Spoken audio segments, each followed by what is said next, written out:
bienvenue à l'émission des Double P, les primaires Pictons. Aujourd'hui, nous sommes le mardi 5 avril 2022 et nous avons autour de la table avec nous Alice, Juliette, Ethan, Jules, Thaïs, Salomé, Jocelyne, Leilani, Théo, et Albert. notre animatrice, c'est Claire. Bonjour tout le monde. bonjour. et vous avez bien compris les 2 P pour les primaires des Pictons. C'est ça? Oui. C'est double P pour les primaires des Pictons. Aujourd'hui, pour démarrer l'émission de radio, nous allons écouter Ethan avec son émission Stop des animaux en danger.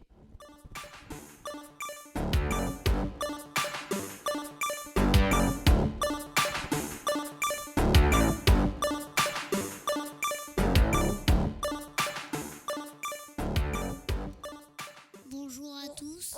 Aujourd'hui, on va parler du lynx boréal. Ma question est la localisation, le danger, le climat et sa nourriture. Le lynx boréal est à la taille de 55 à 75 cm au garrot. Le poids, c'est de 18 à 25 kg en France, jusqu'à 30 kg en Roumanie. 30 kilos, c'est énorme. Vous en pensez quoi? C'est la taille d'un gros chien, non? Oui. J'ai pas été chercher le gros chien. Après l'habitat, il habite dans des milieux forestiers de plaine et de montagne d'Europe. La population, moins de 200 individus en France, 9500 individus en Europe. Ok, vous en pensez quoi? C'est beaucoup, pas beaucoup? C'est pas beaucoup, vraiment. C'est beaucoup. C'est moyen. Moyen? Pourquoi? Moyen. C'est pas beaucoup. Comparé aux humains, c'est vraiment pas beaucoup. Est-ce que le lynx boréal, il est en voie de disparition? Oui. Il n'y a pas beaucoup de survivants en fait de l'espèce. J'ai une question. Oui. C'est plutôt ça. Oui, c'est vraiment pas beaucoup en fait. 2000 combien 9500 en Europe. 9500, c'est pas beaucoup parce que pour une espèce, normalement, ça devrait être au moins 1 million. Exactement. 100 000 minimum. Hop. Même 100 000, c'est petit, mais 9 Peut-être. 000, c'est pas On est énorme. combien d'humains sur la Terre? 9 milliards. 7 milliards. Entre 7 et 9 milliards, ok. Bon, ouais, c'est pas Et mal. est-ce que tu pourrais nous dire dans quelle région de France on peut en voir? Non, j'ai pas cherché. Bon, à chercher alors. Pas Dans encore. quelle région de France on peut voir des lynx boréales? Peut-être aux zoo, déjà? Non, je pense pas. Non, tu penses pas? Ok. C'est protégé, on peut peut-être pas le mettre en cage. Plutôt les Alpes. Vers là. Les réserves, sûrement les réserves. Oui. Alors, à chercher pour tout le monde sur Internet, où pouvons-nous trouver des lynx boréales ou à demander au musée, par exemple, où on peut en trouver. Merci, Ethan, pour cette émission de radio. On va passer à Jules.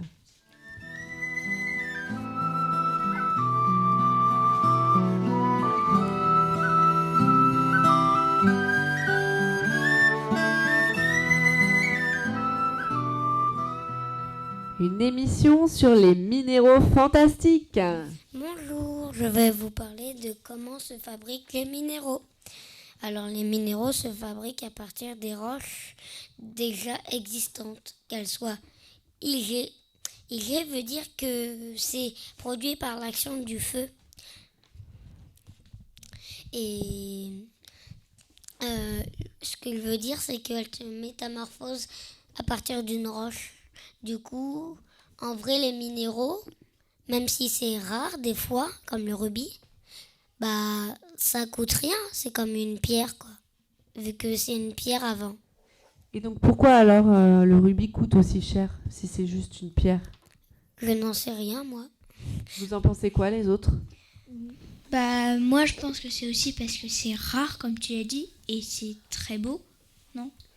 Et oui, mais en vrai, c'est une pierre, comme Mais c'est toutes les peut-être autres. pour l'extraire et la travailler, ça demande peut-être beaucoup de temps. J'ai une question. Est-ce que c'est le rubis est plus cher quand il est travaillé ou pas? Oui. Et Pourquoi après, il je est vais plus vous cher parler de la plus chère gemme au monde. La jadéite. La jadéite. Oui. Pendant longtemps, la jadéite a été un minéral mystère. Ok. Maintenant, on en sait beaucoup. On a des sources primaires au Guatemala, ainsi que plusieurs en Californie. Et 27 perles californiennes de jadéite blanc. Enfin, c'est 9 300 000 dollars. Ah oui. Ah oui, ça coûte très très cher. Parce qu'elle est très rare, c'est ça? Oui. Et Ok. les perles font 5 mm. Ah oui, donc c'est minuscule. Ok. Donc t'as un gros diamant de, je sais pas, 20 cm, c'est 1 milliard. Enfin quand même pas, mais... Bah, du je coup, ça sais coûte pas. cher. J'ai juste l'ai fait. Après, la jadéite, c'est de couleur blanc ou grisâtre. Et mon émission est terminée. Attends, Merci Jules. Ah, il y a une question. c'est où le Guamela? Le Guatemala, Ah, Guatemala. c'est... Bah, j'ai pas cherché parce que... C'est en Amérique du Sud. Ok, merci Claire. Merci Jules. On va maintenant passer à l'émission de Salomé De rien. avec l'émission sur les poupées LOL. Can't stay on my feet. What I'm gonna do if I really want to, but you know, baby, break my mind into. Bonjour, aujourd'hui, mon émission, c'est sur les poupées LOL. Pourquoi les poupées LOL sont-ils aussi rares? Parce que c'est des surprises et on ne sait pas du tout laquelle poupée LOL on va avoir. Et les premières poupées LOL ont été faites en 2016. Et il y en a Du qui... coup, c'est une surprise à l'intérieur, c'est ça? Oui, des fois il y a des biberons. Même si c'est pas des bébés, il y a des biberons. Et c'est qui les a créés? Isaac Larian. Et du coup, ça fait un succès parce que, et si tu en as deux pareils, par exemple, tu peux faire comment? Soit c'est des jumelles, soit j'ai pas cherché. Tout le monde connaît les poupées LOL? Non. Bah, on peut les échanger si on en a 3 pareils ou 2 pareils. C'est quoi des poupées LOL? En fait, c'est des petites poupées avec des fois des beaux cheveux, des... Est-ce qu'il y a des fois des cheveux brillants? Oui,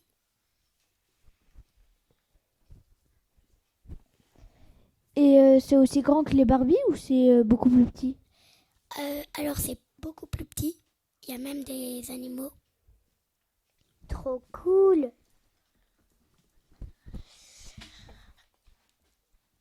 Est-ce que c'est vrai ce que j'en ai appris qu'apparemment, quand on les mettait dans les bains, ils pouvaient avaler l'eau et ça pouvait peut-être recracher un truc qui était à l'intérieur.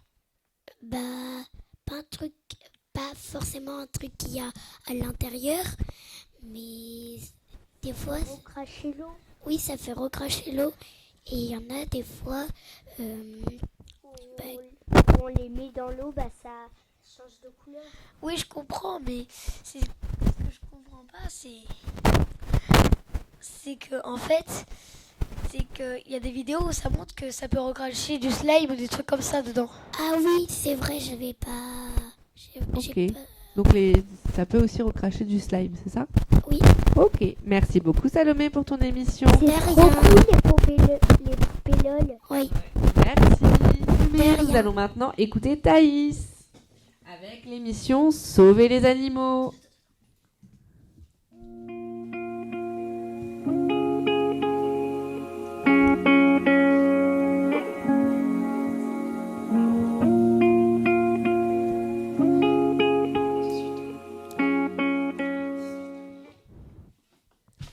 Alors bonjour, moi je vais vous parler des animaux en voie de disparition.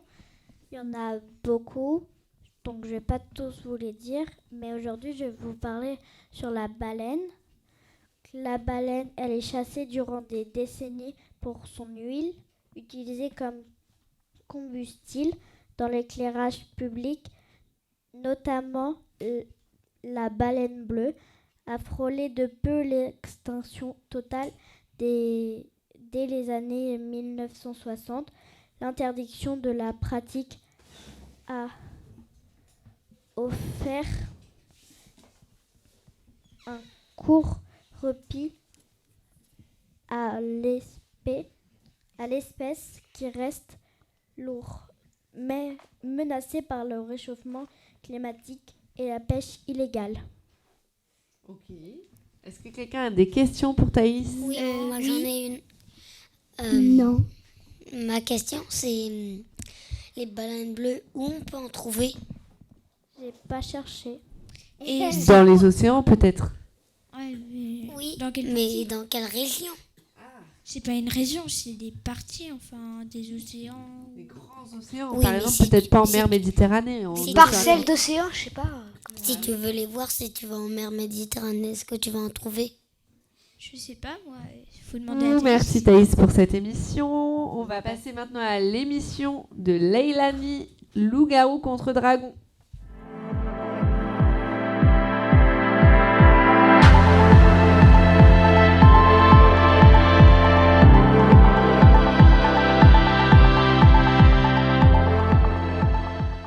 Mon émission, ça parle de loup-garou contre dragon. L'histoire, elle commence... en fait, ça parle de Ulf. C'est un enfant qui est né dans un immeuble. Dans un immeuble où on guérit les animaux. Et l'histoire, c'est Ulf est un loup-garou. Il est né dans la Société protectrice des monstres. Par la fenêtre, ils ont vu des dragons, la mère et le fils. Le docteur Fielding est un docteur c'est celui qui a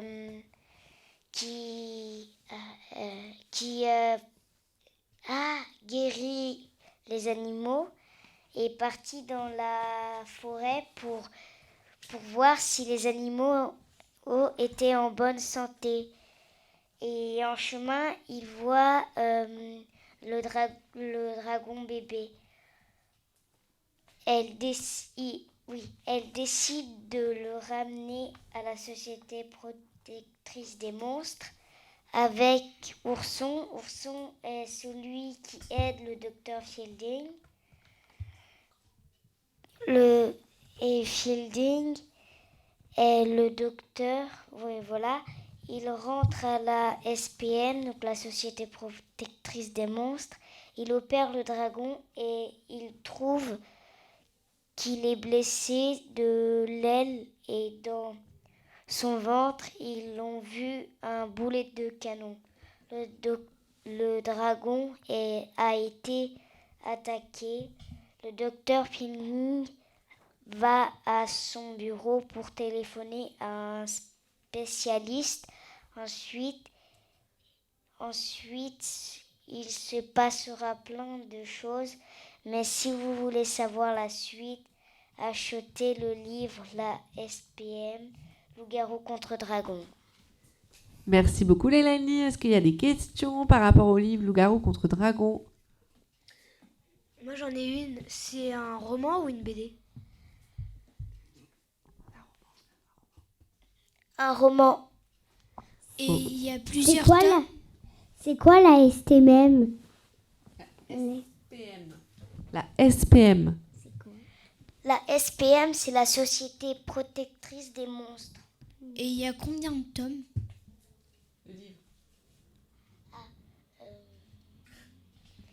Je sais pas, mais moi je les ai jusqu'au 4, mais il y en a peut-être encore.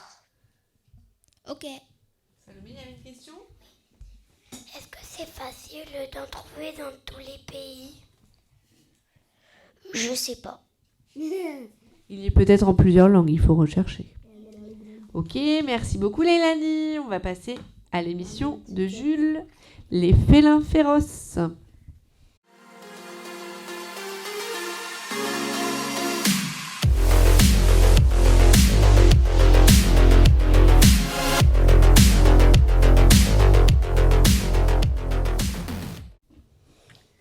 Bonjour, j'aimerais vous parler de la panthère des neiges. Elle est en voie de disparition et elle est dans 12 pays en Asie centrale. La Chine, le Bhoutan, le Népal, l'Inde, le Pakistan, etc., etc., etc. Elle est carnivore. Elle n'a pas de prédateur sauf l'homme. Sinon, elle est victime de braconnage parce que sa fourrure est très appréciée. Il y a une question de la part de Thaïs. Ça veut dire quoi? Braconnage. En fait, c'est une chasse animale qui est illégale. En fait, par exemple, je sais pas, le lynx boréal que nous a dit tout à l'heure Ethan, et ben en fait, il est en voie de disparition, donc il est protégé. Et ben si tu viendrais à le tuer, ce serait du braconnage. C'est-à-dire que tu le tues alors que tu n'as pas le droit de le tuer, parce Ou de qu'en le- plus, il de est chasser. protégé. Ou de le Ou on le chasser, chasse. ou juste le blesser, t'as pas le droit. Ok. Ok, merci. Et quelle est la fourrure de la panthère des neiges? Elle est grise et blanche avec des petits points noirs. Ok. Et pour votre information, je crois que Amaran au cinéma, elle va bientôt passer. Il y a un film qui a été fait dessus. Par Sylvain Tesson. Oui, et il va passer Amaran. Je crois. À moins qu'il soit déjà passé, non? Je crois pas. Non, je crois pas. Hein. Il va passer. Ouais. Bientôt. Vas-y, Salomé. Est-ce que la panthère des neiges, elle est belle? Oui. Et est-ce qu'elle est en voie de disparition? Oui. La pauvre. Ouais. Ok, merci beaucoup Jules. On va clôturer à l'émission de Alice sur les livres extraordinaires.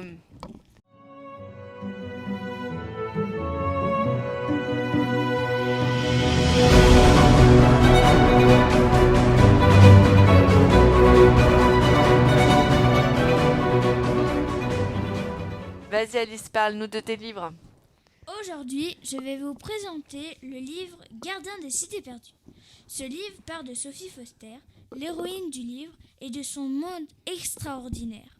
Sophie a 12 ans quand elle découvre qu'elle n'est pas humaine. Elle n'est pas en 6e puisqu'elle a sauté 6 classes. Je dis bien 6 classes. Un jour, elle a eu une sortie au musée avec sa classe de terminale. Arrivée au musée, pendant que sa professeure leur montrait les tableaux, un inconnu a questionné Sophie et elle a pris peur. Elle s'est enfuie, mais elle a vite compris que l'inconnu ne lui volait pas de mal. Et quand il lui a dit qu'elle n'était pas humaine et qu'elle était une elfe, elle n'y a pas cru. Alors ils ont sauté avec un luminateur dans le monde elfique et tout a changé ce jour-là pour Sophie. Ok, des questions à poser sur le livre? Oui, qu'est-ce qu'un luminateur? Un luminateur est comme est une sorte de transport dans le monde elfique. Quand ils trouvent un rayon de soleil qui va où ils veulent, ils l'utilisent pour se transporter. Ils se désintègrent et ils se réintègrent Dans le monde elfique. Ouais. Ok. Alice, c'est quoi aussi les elfes? Les elfes sont des créatures qui sont un peu comme les humains et qui sont pour l'instant immortels parce que ça fait des millions et des millions d'années qu'aucun n'est mort de vieillesse.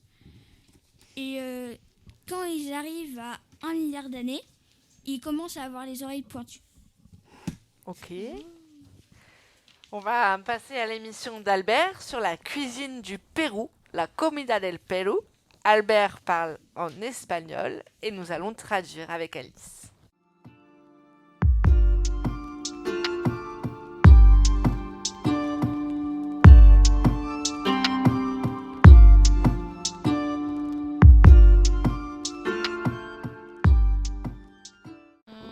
La papa a la huancaína. Papa a la huancaína, Huancaína. c'est un plat avec des pommes de terre, une sauce au lait, Un lait, huevos, Et des œufs, lechuga, de la salade, ají anaranjado, ají orange, des Ah. oranges, des olives, patatas, des patates. galletas saladas, Alors c'est que dedans, on y met des petits gâteaux comme des crackers dans la sauce au lait. Et du coup, ça fait la sauce de patatas à la huancaína. C'est la sauce huancaína, y leche también. le lait, qui fait la sauce. Et pourquoi tu aimes ce plat, Albert? ¿Por qué te gusta? c'est Porque es uno de mi tierra natal. Así en Perú, allá en la selva, preparan eso más o menos seguido, pero ya no lo están haciendo muy seguido. Ça vient de sa terre natale et il aime bien comment c'est préparé parce que ce n'est pas pareil qu'en France. Enfin, il n'existe pas ça en France. Ok, merci Albert. Est-ce que vous voulez lui poser des questions? Non, ça va aller. Nous allons passer à l'émission de Juliette sur les jeux de société. Elle va nous présenter Kokotaki.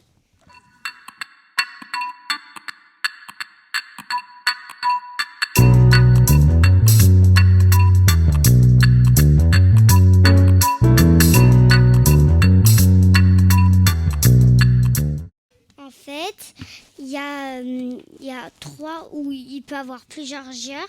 Il y a une pioche au milieu et on a 8 cartes dans ses mains. Et le but du jeu, c'est que, en fait, dans la pioche, on retourne une carte et il y a un animal. Si c'est un chien, c'est la couleur rouge, en fait, dans notre paquet qu'on a ici dans les mains. S'il y a la couleur rouge et nous, on la pose, on doit faire le bruit de l'animal. Ok. Donc on peut se retrouver à faire des bruits de quoi alors? De coq, de chien, de tigre et de poules. Ok, et le but du jeu c'est de plus avoir de cartes? Oui. D'accord, ça a l'air pas mal ça comme jeu. Ça a l'air top, hein. Faut se débarrasser de toutes ces cartes. C'est ça? C'est pour quel âge? C'est pour quel âge? Je sais pas. Qui c'est qui joue à la maison, Juliette? Il y a mon petit frère, Il a quel âge, Auguste? il a 4 ans. 4 ans. Donc on peut y jouer à partir de 4 ans à Kokotaki. Papa et maman aussi y jouent. Ah, donc on peut y jouer de 4 à 99 ans alors. Ok, c'est pour tous les âges, Kokotaki. Ok. Est-ce qu'on a envie de dire quelque chose à Juliette qui a déjà joué à Kokotaki? Moi. Ouais, Alice? Moi, j'ai déjà joué à la garderie de l'école, Ouais. mais je me souviens plus trop des règles. Alors, merci Juliette de me l'avoir fait redécouvrir. Merci. Merci Juliette. Nous allons maintenant écouter Théo pour son émission sur Fortnite.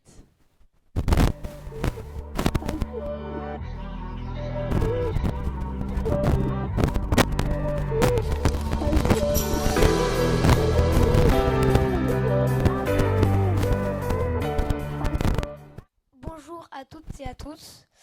Aujourd'hui, je vais vous parler Fortnite. Qu'est-ce que Fortnite?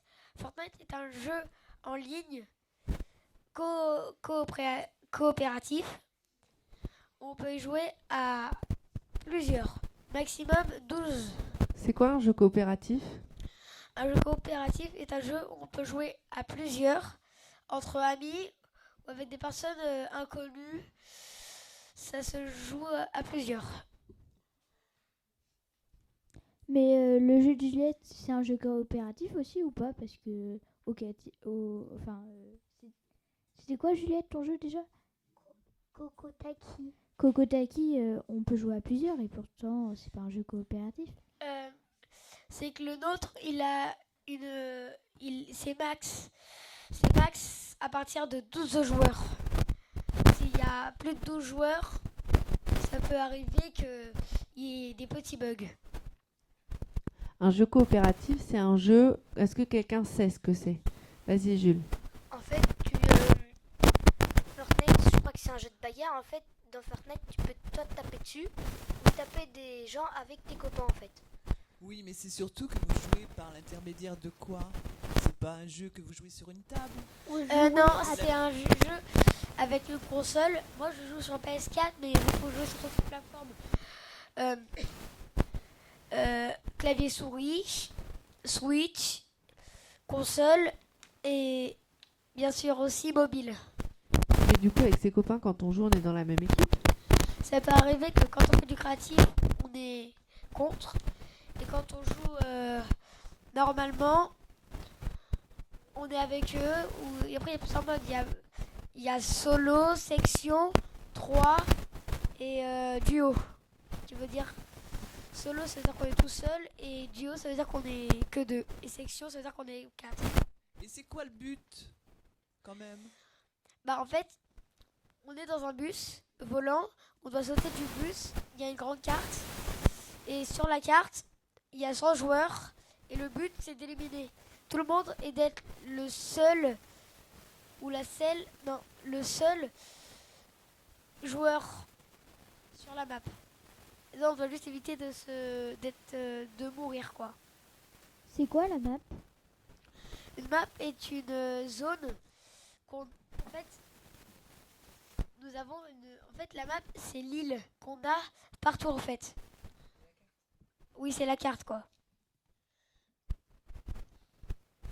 Et on peut parler dans le jeu ensemble.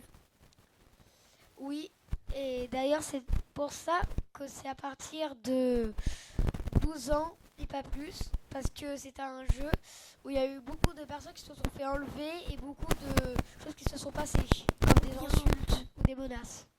Merci beaucoup Théo pour cette émission sur Au Fortnite. revoir à toutes et à tous. L'émission de radio est aujourd'hui terminée. Au revoir. À la prochaine fois.